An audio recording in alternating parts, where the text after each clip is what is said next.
নবীদের কথার মতো চমৎকার হবে, খুব ভালো লাগবে, কিন্তু তাদের কলব, তাদের অন্তর হবে শয়তানের মতো। ঠিক। রাসূল আকরাম সাল্লাল্লাহু আলাইহি ওয়াসাল্লাম বলেন যে ওয়াসুন্নাতু ফীহিম বিদআতুন, রাসূল পাকের যে সুন্নাহ, এই সুন্নাহ আমলটা তাদের কাছে বিদআত হিসেবে চিহ্নিত হবে। ওয়াল বিদআতু ফীহিম সুন্নাতুন, আর যেটা বিদআত ওটা তাদের কাছে সুন্নত হিসেবে স্বীকৃতি পাবে। কথাটা খুব সেনসিটিভ ভাবে খেয়াল করবেন।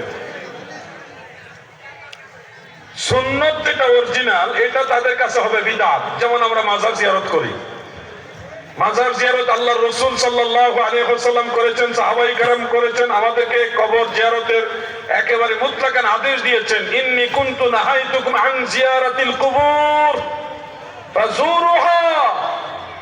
উম্মতেরা গো,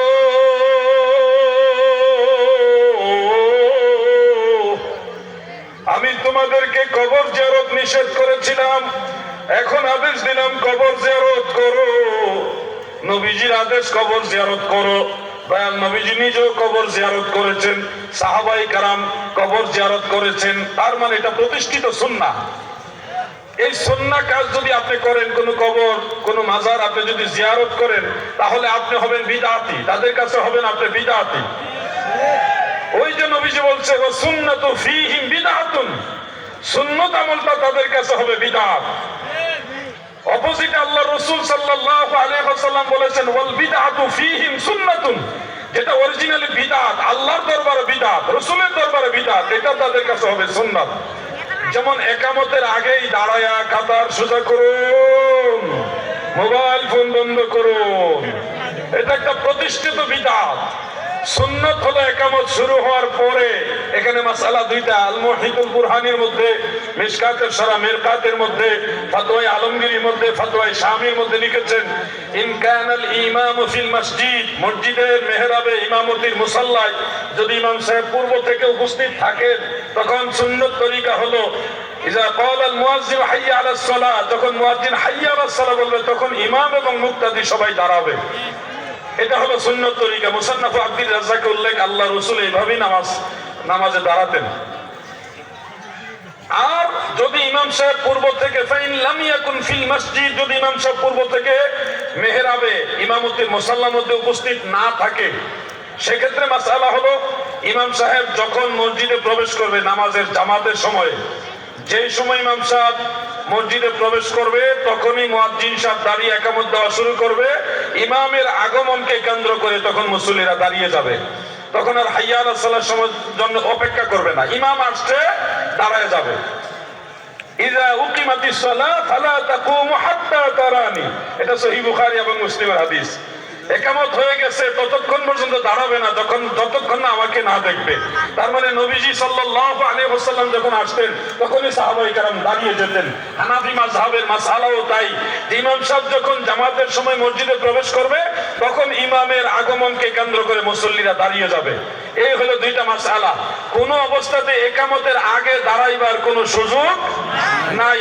এই একামতের আগেই যে দাঁড়িয়ে যায় তো যায়, আবার বলে দাঁড়িয়ে কাতার সোজা করুন। অথচ প্রিয় নবীজি রাসূল আকরাম সাল্লাল্লাহু আলাইহি ওয়াসাল্লাম ইকামত শেষ হওয়ার পরে মুসল্লিদেরকে বলতেন সফু সুফুফাকুম, তোমরা তোমাদের কাতারগুলি সোজা করো। এখনো হারামাইন শরীফাইনে মক্কা মুকাররমায় মদিনা মুনাওয়ারায় ইকামত শেষ হইলে ইমাম সাহেব আরবিতে কথাগুলি বলে, কাতার সোজা করার কথা আরবিতে বলে, তারপরে নামাজ শুরু করে। 1450 বছরের এই প্রতিষ্ঠিত সুন্নাহ, এটাকে তারা বাদ দিয়া, রাসূলের সুন্নাহকে বাদ দিয়া ইকামতের আগেই কয় দাঁড়িয়ে কাতার সোজা করুন। ওয়াল বিদআতু ফীহিম সুন্নাতুন, যেটা বিদআত এটাকে তারা বানাইছে সুন্নাত, আর যেটা সুন্নাত এটাকে বানাইছে তারা বিদআত। এগুলিকে বলা হয় খারিজি। আল্লাহু আকবার, ইয়া রাসূলুল্লাহ। প্রিয় ভাই বন্ধুরা, আমরা মাজার পূজা করি না, বরং মাজার জিয়ারত করি। মাজার পূজা এই শব্দটাই তাদের জবান থেকে আবিষ্কৃত। যারা মাজারে গিয়ে সেজদা দেয় তারা সুন্নি না, এরা ভণ্ড। যারা ভণ্ডামি করে তাদের সাথে সুন্নি জামাতের কোনো সম্পর্ক না। সেজদার একমাত্র মালিক আল্লাহ তাআলা। সেজদা দুই প্রকার, একটা হলো সেজদায়ে তাআব্বুদি আর একটা সেজদায়ে তাহিয়া, সেজদায়ে তাজিমি। একটা ইবাদতের সেজদা, আল্লাহ তাআলা ছাড়া যদি অন্য কাউকে কেউ ইবাদতের সেজদা দেয় তাহলে সে মুশরিক হয়ে যাবে, ঈমান থেকে খারিজ হয়ে যাবে। আর যদি সেজদায়ে তাজিমি আল্লাহ ছাড়া অন্য কাউকে কেউ দেয় তাহলে এটা হারাম এবং কবিরা গুনাহ হবে। দুটাই নিষেধ, আল্লাহ ছাড়া অন্য কারো বেলায় দুটাই নিষেধ। সেজদার একমাত্র মালিক আল্লাহ। কোন পীর, কোন মাজার বা আল্লাহ ছাড়া অন্য কাউকে সেজদা দেওয়া চলবে না। আপনারা কি একমত না দ্বিমত? সেজদার একমাত্র মালিক কে? যারা কোন মাজারে গিয়ে সেজদা দেয় তাদের পরিচয় সুন্নি নয়, এরা ভণ্ড। ভণ্ডের পরিচয় তারা ভণ্ড। আহলে সুন্নাহ ওয়াল জামাত কখনো আল্লাহ ছাড়া কাউকে সেজদা দেওয়া সমর্থন করে।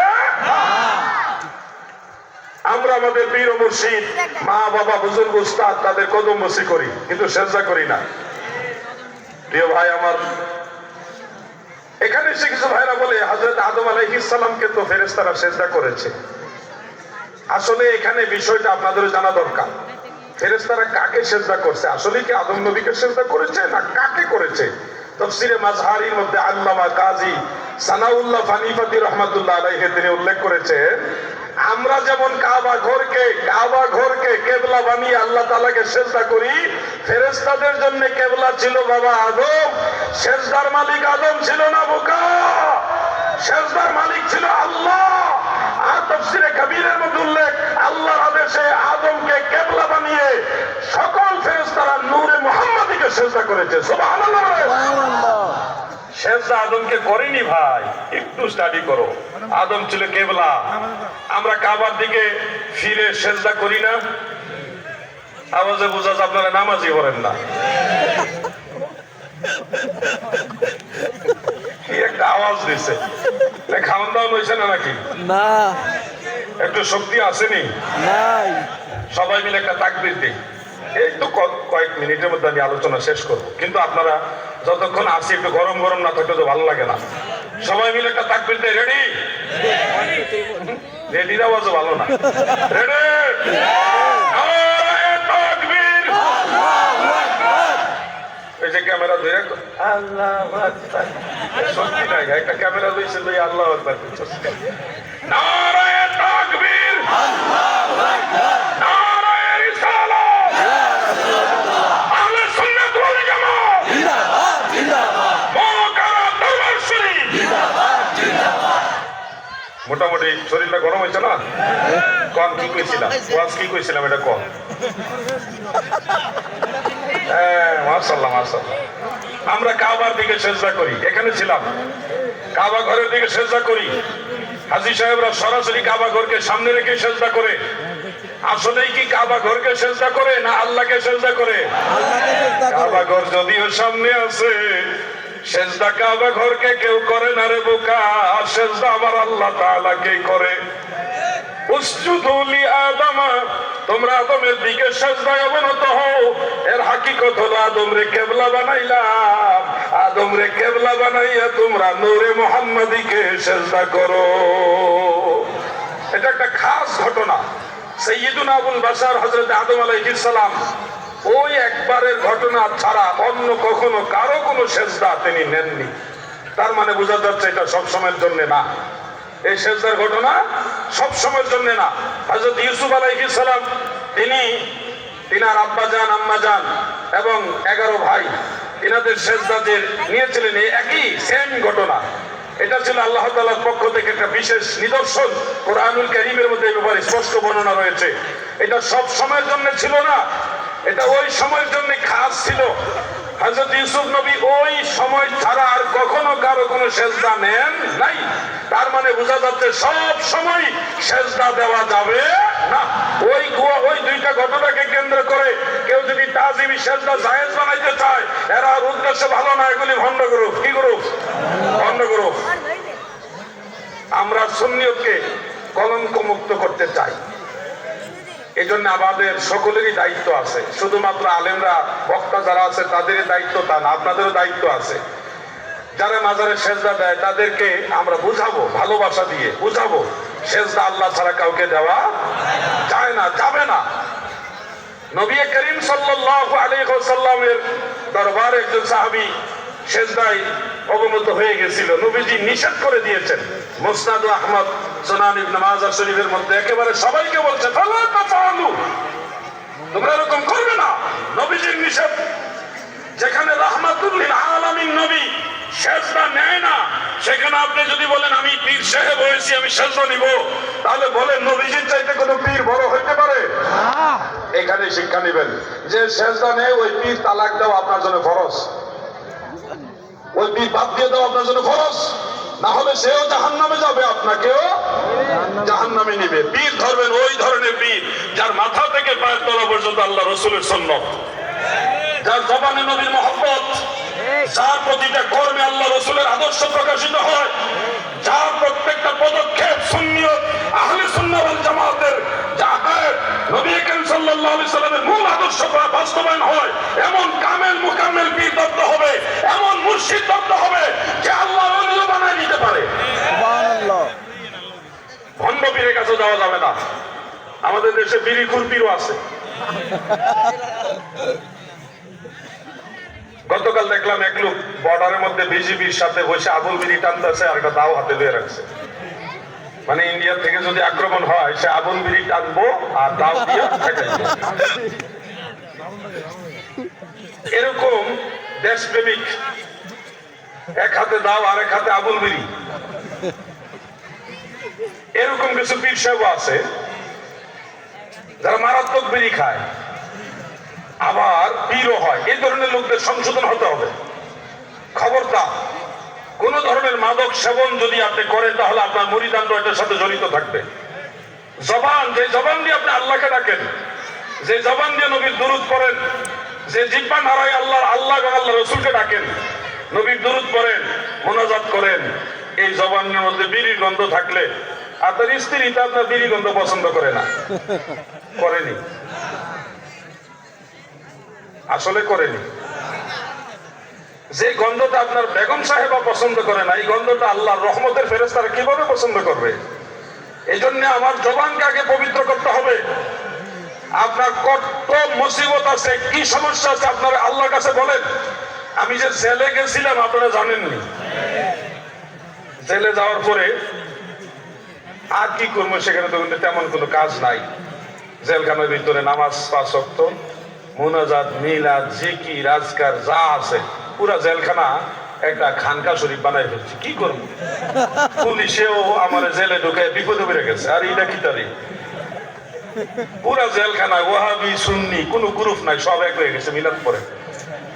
বেশ কয়েকটা ওয়াহাবি ছিল, এর ডরে আর কিছু কয় না, কয়টা মারবো, কারণ আমার হাত চলে বেশি, রাগ হইতে গেলে আর আমি কন্ট্রোল করতে পারি না।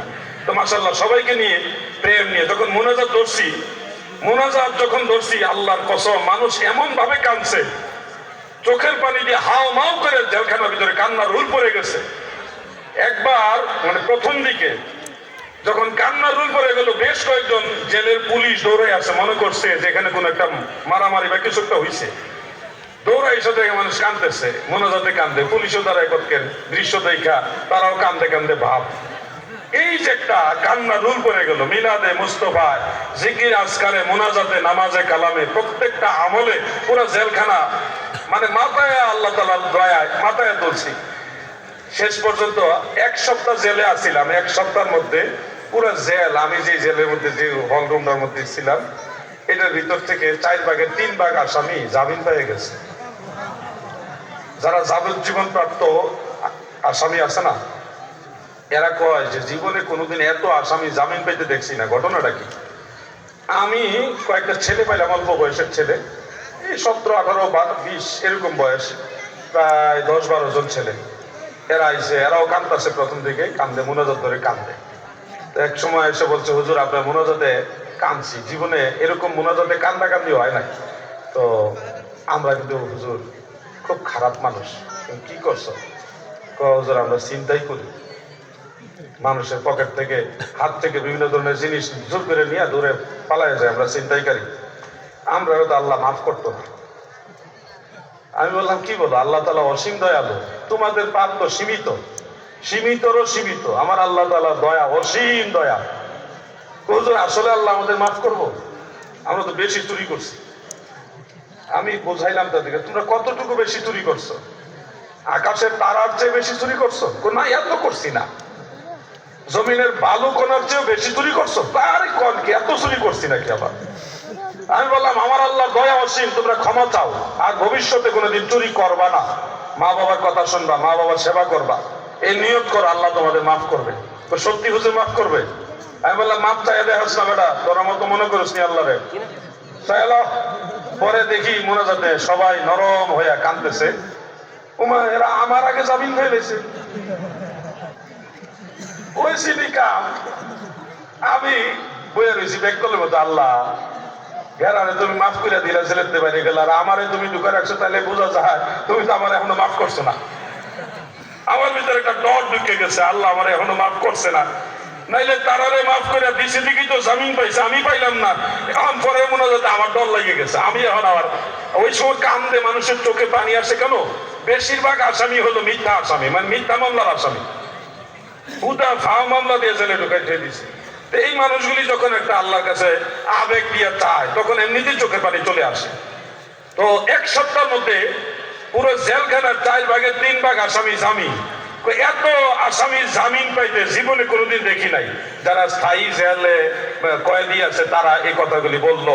তা আমি আপনাদের এটা বলার উদ্দেশ্য হলো, আগের দিনে ময় মুরব্বী আলেম ওলামা যারাই ছিল তারা মোনাজাত করত, আরবি বেশি জানতো না, কিন্তু তাদের মধ্যে ধর্মের আবেগ ছিল। নামাজের পরে হোক, মিলাদ পড়ে হোক, জিকির করে হোক, সবে বরাতে, সবে মেরাজে সুযোগ পাইলে আল্লাহর কাছে আতুরাই বলছে, আল্লাহ গো, ও আল্লাহ, আমার মার শরীরটা ভালো না, আল্লাহ গো, আমার বাবার শরীরটা ভালো না, আল্লাহ গো, আমার বড় মুসিবত। এই যে আল্লাহর সাথে একটা প্রেমের সম্পর্ক, কোনো কিছু হইলে মোনাজাত ধরে বলতো, আল্লাহ, ও আল্লাহ, আমার ব্যবসার অবস্থা ভালো না, বাচ্চা কাচ্চাগুলির কেমনে লেখাপড়া করানো। সবাই দেখছি আল্লাহর কাছে কাঁদছে, যার কারণে তাদের, যদিও তারা একটু ছিল, বেশি জাননেওয়ালা লোক ছিল না, কিন্তু আল্লাহ তাআলা তাদের দোয়া কবুল করছে, তাদের মুসিবত দূর হয়েছে দোয়ার দ্বারা। এখন দেখেন দোয়া করা হয়, কিন্তু আগের মতো না, দোয়া কমে গেছে, কিন্তু হাসপাতালে রোগীর সংখ্যা বাড়ছে। কথা ঠিক না ঠিক ভাই? আগের মতো, আগে এত রোগী ছিল না হাসপাতালে, এখন রোগীর সংখ্যা বেশি। আপনি জান না, থানার ভিতরে গিয়ে দেখেন কত মামলা। আগে এত মামলাও ছিল না, এখন মামলা, রোগী, মুসিবত সব বেশি। কারণ হলো এখন মাওলার সাথে বান্দার সম্পর্ক আগের মতো। মুনাজাত বিদআত, এই এক ফতোয়ার ঠেলায় মানুষ আতঙ্কিত হয়ে গেছে, না জানে গুনানি হয়। দেখেন ওই যে হাদিস শরীফটা, ওয়াস সুন্নাতু ফীহিম বিদআতুন, যেটা সুন্নত এটা এই খারিজিদের কাছে হবে বিদআত। আল্লাহর রাসূল সাল্লাল্লাহু আলাইহি ওয়াসাল্লাম বলেছেন, ইযা সাআলতুমুল্লাহ ফাসআলুহু বিবুতুনি আকুফাকুম, যখন তোমরা আল্লাহর কাছে কিছু চাইবে, তোমাদের 2 হাতের পেট এইভাবে আল্লাহ তাআলার কাছে তুলে চাইবে। আমার নবীজি পদ্ধতি শিক্ষা দিয়েছেন, এইভাবে আল্লাহর কাছে চাইও, এইভাবে আল্লাহর কাছে চাইও। নবীজি বলে নাই অমুক সময় অমুক সময়, কোন টাইম ফিক্সড করেননি, বলেছেন যখনই তোমরা আল্লাহর কাছে কিছু চাইবে, তখনই 2টা হাত এইভাবে আল্লাহর কাছে বাড়ায়া চাইও। আল্লাহর রাসূলের শিক্ষা মোতাবেক সুন্নি মুসলমান 2টা হাত বাড়ায়া মোনাজাত করার চেষ্টা করে। পাশ থেকে ইলামাযহাবী এই খারিজি দলের একটা বিদআত, একজনে মোনাজাত বিদআত।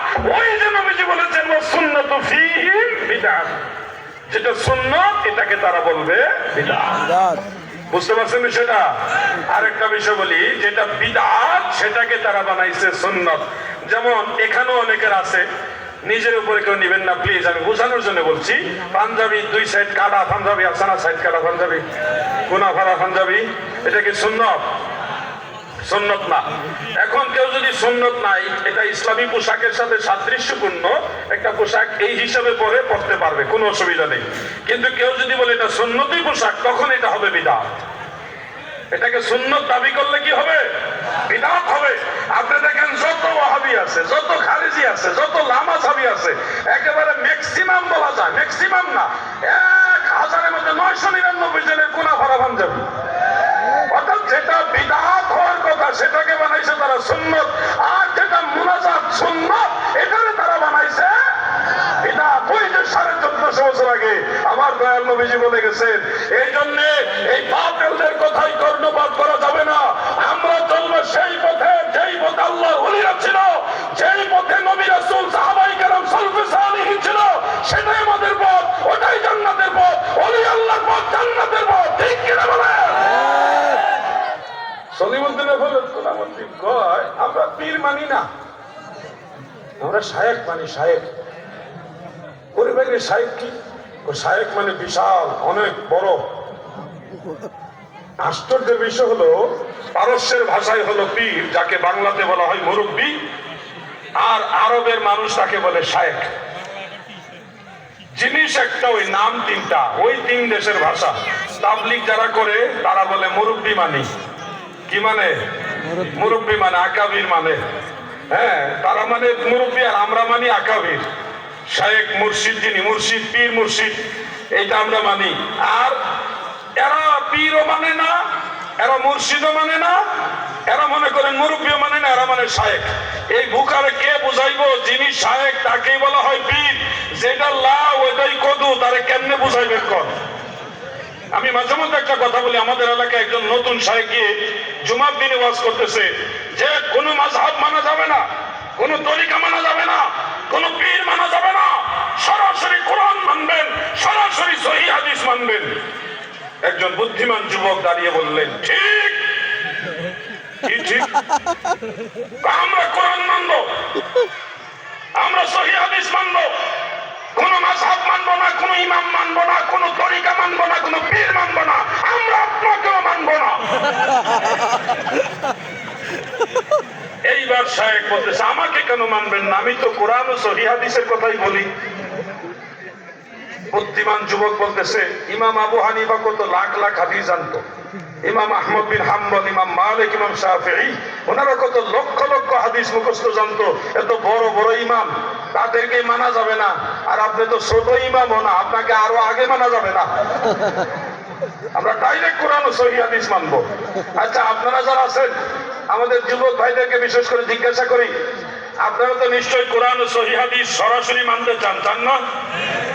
সরাসরি যারা মানতে চান তাহলে তো বেশি জানা লাগে না। শুধু নামাজের মাসআলা আছে 12,500। কত হাজার? 12,500 মাসআলা। এগুলি ইস্তেমবাদ করতে গিয়ে দেখা গেছে আরো লাখ লাখ হাদিস, অসংখ্য দলিল আদিল্লা গবেষণা করে তারপরে মাসআলাগুলি সাবিত করা হয়েছে, আপনাদের আমাদের সামনে তুলে ধরা হয়েছে। এখন যেহেতু আপনারা ডাইরেক্ট কোরআন হাদিস মানবেন, কোন মাযহাব, ইমাম, তরিকা, পীর, মুর্শিদ কিছুই মানবেন না, ডাইরেক্ট কোরআন ও সহিহ হাদিস মানবেন, তাহলে আপনারা তো সবাই লাখ লাখ হাদিস মুখস্থ জানেন, তাই না? সবাই পারেন না? ওযুর ফরজ, সুন্নত, মুস্তাহাব, এই সব কয়টা মাসালা কোন আয়াত থেকে, কোন হাদিস থেকে আসছে, এগুলি তো সবাই জানেন, জানেন না? তাহলে ডাইরেক্ট কেমনে মানবেন বলেন? ডাইরেক্ট যদি আপনি মানতে চান, কোন ইমাম লাগবে না আপনার, কোন মাযহাব, তরিকা, পীর, মাশায়েখ কিছুই মানবেন না, আপনি ডাইরেক্ট মানবেন। তো ডাইরেক্ট মানতে গেলে তো আপনি ডাইরেক্ট কোরআন থেকে আপনাকে অনুসরণ করতে হবে, ডাইরেক্ট হাদিস জানতে হবে।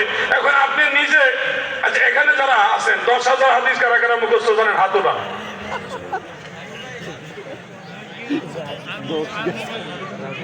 10,000 হাদিস, টাকা না 10,000 হাদিস কারা কারা মুখস্থ জানেন? তাহলে 12,500 মাসালা কেন জানবেন নামাজের?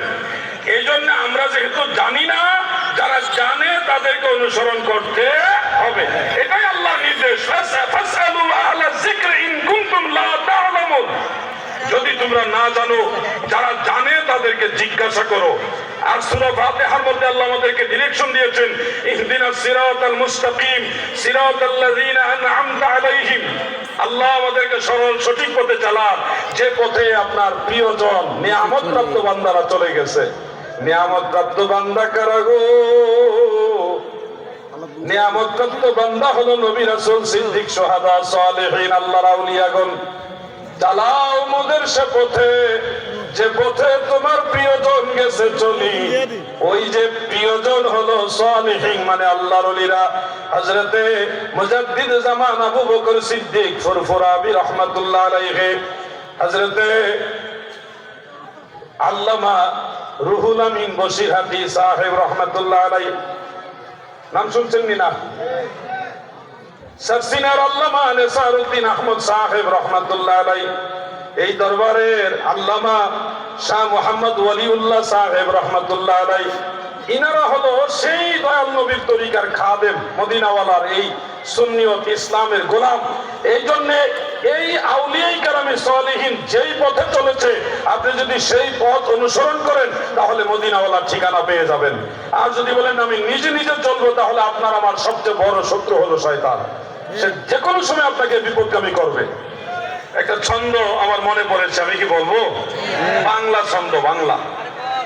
রক্ষা কর মোরে শত্রু হস্ত হতে, পদ খঞ্জ কর পাপ পথে যেতে, শক্তি দিও যেতে মক্কা মদিনাতে, নিজ গুণে ক্ষমদাসে এলাহি। শত্রু হস্ত মানে শয়তানের হাত থেকে আল্লাহ আমাকে রক্ষা করে, শয়তানের হাত থেকে আমাকে বাঁচান। এটা হলো ছন্দে বলতেছেন, রক্ষা কর মোরে শত্রু হস্ত হতে, পদ খঞ্জ কর পাপ পথে যেতে। আল্লাহ মানে পাপ পথে, পাপের পথে যাওয়া থেকে বাঁচান, শয়তানের হাত থেকে বাঁচান। শক্তি দিও যেতে মক্কা মদিনাতে, নিজ গুণে ক্ষমদাসে এলাহি। যুবক ভাইরা, এটা আমার শেষ কথা। আপনারা নিশ্চয়ই জান্নাতে যেতে চান, আল্লাহকে পাইতে চান, পরকালে নাজাত চান, মুক্তি চান। তো সেই উদ্দেশ্যে দেখা যায় অনেকে যখন জান্নাতের লোভ দেখে বলে আমরা ইসলামী খেলাফত কায়েম করব। আপনারা ইসলামী খেলাফত কায়েমের জন্য লাঠি বেন্দা লইয়া রাস্তা নেমে যান। শুনেন, আজকে আপনাদের বলে রাখি, রাসূল করিম সাল্লাল্লাহু আলাইহি ওয়াসাল্লাম বলেছেন খেলাফত 30 বছর থাকবে, এরপরে খেলাফত বন্ধ। সহিহ মুসলিমের হাদিস। 30 বছর আল বিদায়া ওয়ান নিহায়ার মধ্যে উল্লেখ, সিদ্দিক আকবর, ফারুক আজম, ওসমান যুন নুরাইন, মাওলা আলী, হযরতে ইমাম হাসান রাদিয়াল্লাহু আনহুম, এই 5 জনের মাধ্যমে 30 বছর কমপ্লিট হয়ে গেছে। তার মানে খেলাফত 30 বছর পরে শেষ নিবে। এখন পীর মাশায়েখরা যে খেলাফত পাচ্ছেন, দিচ্ছেন, এটা কিন্তু ওই খেলাফত না যেটা 30 বছরে বন্ধ হয়ে গেছে। এটা ওই খেলাফত না। মিশকাতের শরা মিরকাতের মধ্যে মোল্লা আলী কারি রহমাতুল্লাহ আলাইহি উল্লেখ করেছেন খেলাফত 2 প্রকার। একটা হলো খেলাফতে নবুয়ত, আর একটা হলো খেলাফতে ভেলায়াত। যে 30 বছরে খেলাফত কমপ্লিট হয়ে গেছেন, ওই খেলাফতটা ছিল খেলাফতে নবুয়ত। এটা কিয়ামতের আগ পর্যন্ত আর আসবে না, টোটাল সিলগালা হয়ে গেছে, বন্ধ হয়ে গেছে। এছাড়া পরবর্তীতে যে খেলাফত ইমাম হুসাইন, ইমাম যাইনুল আবেদিন, ইমাম মুহাম্মদ বাকের, ইমাম জাফর সাদিক, এই যে আমাদের সিলসিলা মুকাররম দরবার শরীফের সিলসিলাতে দেখবেন মুজাদ্দিদ আল-ফিসানি, খাজা বাহাউদ্দিন নকশবন্দ হয়ে, ওই হযরত আবুল হাসান খারকানি হয়ে, বাইজিদ বুস্তামি রহমাতুল্লাহ আলাইহি হয়ে, ইমাম জাফর সাদিক রহমাতুল্লাহ আলাইহি হয়ে, এটা হযরত আবু বকর সিদ্দিক রাদিয়াল্লাহু আনহু হয়ে আল্লাহ রাসূল পর্যন্ত সিলসিলা সাজারা আছে। আপনি দেখবেন সিলসিলা সাজারার মধ্যে দেখবেন ওই যেই খলিফারা ইমাম জাফর সাদিক, ইমাম মুহাম্মদ বাকের, ওনাদের নাম আছে। ওনাদের বাদ দিয়ে যদি কেউ সিলসিলা দাবি করে, এই সিলসিলা শেষ, বাতিল। কারণ খেলাফত 30 বছরের পরে ওনাদের মাধ্যমে বেলায়েতের খেলাফত প্রতিষ্ঠিত হয়েছে। আর ওনাদের খলিফার ঘোষণা এটা আল্লাহ রাসূলের পবিত্র জবানে দিয়েছেন। এই জন্য ইমাম মাহদী আলাইহিস সালাম পর্যন্ত যত খলিফা আসবেন, যেই খেলাফত প্রতিষ্ঠিত থাকবেন, এটা খেলাফতে নবুয়ত নয়, এটা হলো খেলাফতে বেলায়েত। বাংলার যুব সমাজ, তোমরা যদি সেই খেলাফতের ছায়া তলে থাকতে চাও, তোমরা যদি সেই খলিফাতের সন্ধান পেতে চাও, আল্লাহর ওলিদের কাছে বায়াত গ্রহণ করো। আল্লাহর ওলিরা, পীর মাশায়েখরা যেই খেলাফত পেয়েছেন, এটা সিলসিলা, ওই সিলসিলা হয়ে মদিনাওয়ালার খেলাফত। এই খেলাফতের ছায়া তলে বায়াত নিলে আপনারা হাকিকতে মদিনাওয়ালার কাছে বায়াত দেবেন। আর রাসূল পাকের কাছে যারা বায়াত হয়েছে, তারা হাকিকতে আল্লাহ তাআলার কাছে বায়াত। এই বায়াত আপনাদের লাগবে। যদি বায়াত গ্রহণ না করে মরেন, তাহলে আল্লাহর হাবিব বলেছেন মান মাতা ওয়া লাইসা ফি উনুকিহি বাইআতুন মাতা মাইতাতান জাহিলিয়া। সহিহ মুসলিমের হাদিস, যে বায়াত না হয়ে মারা যাবে, বায়াতের রশি গলায় না ঝুলিয়ে মারা যাবে, তার মৃত্যু হবে জাহিলি যুগের মৃত্যুর মতো। এই জন্য ওলি আল্লাহ সন্ধান নিতে হবে, তিনাদের কাছে বায়াত গ্রহণ করতে হবে। ভাই, অবহেলা করেন না, এই দিন দিন না, আরো দিন আছে। এই দিনে টেনে নিবে সেই দিনের কাছে, যখন আজরাইল মালাকুল মউত এসে আপনাকে কবজ করে রূহটা নিয়ে যাবে, এরপরে বুঝবেন আহারে আমার তো অভিভাবক নাই। অভিভাবক লাগবে। অভিভাবক তিন প্রকার। প্রথমত আমাদের অভিভাবক হলো আল্লাহ তাআলা। ইন্নামা ওয়ালিয়ুকুমুল্লাহু ওয়া রাসূলুহু ওয়াল্লাযীনা আমানু। আমাদের অভিভাবক প্রথমত আল্লাহ তাআলা, তারপরে হলো আমাদের দয়াল নবী মুহাম্মদুর রাসূলুল্লাহ সাল্লাল্লাহু আলাইহি ওয়াসাল্লাম। সর্বশেষ আমাদের অভিভাবক হলো মুমিন বান্দা যারা, মুমিনে কামিল যারা, তারা। মুমিন দুই প্রকার, একটা মুমিনে নাকিস আর একটা হলো মুমিনে কামিল। মুমিনে নাকিস হলাম আমরা, আমাদের আমলে চলাচলতিতে অনেক ত্রুটি আছে, দুর্বলতা আছে, এজন্য আমরা হলাম মুমিনে নাকিস। আর যারা মুমিনে কামিল, তারা জমিনে থেকে আল্লাহর নূর দিয়ে আরশে আজিম পর্যন্ত দেখতে পারে। সুবহানাল্লাহ বলে। আল্লাহর ওলিদের চোখের মধ্যে আল্লাহর নূর বিরাজ করে, যার কারণে নূর দিয়ে অনেক দূর অনেক কিছু তারা দেখতে পারে। প্রিয় নবীজি থেকে 6 জন সাহাবী থেকে একটা হাদিস বর্ণিত রয়েছে। আল্লাহর হাবিব বলেন, ইত্তাকু ফিরাসাতাল মুমিন ফাইন্নাহু ইয়ানজুরু বিনূরিল্লাহ। উম্মতরা গো, তোমরা মুমিনের অন্তরের দৃষ্টিকে ভয় করো, কেননা তারা আল্লাহর নূর দিয়ে দেখে। গাউসে পাকের দরবারে গিয়েছিলাম, সেখানে গিয়ে ক্লিয়ারলি ওখান থেকে বিষয়গুলি জানলাম। হুজুর গাউসুল আজম বরফির আব্দুল কাদের জিলানী রহমাতুল্লাহ আলাইহির দরবারে একজন লোককে মৃত সাজিয়ে নিয়ে গেছেন। উদ্দেশ্য হলো উনি যদি ওলি আল্লাহ হয়, সত্যিকার একটা টেস্ট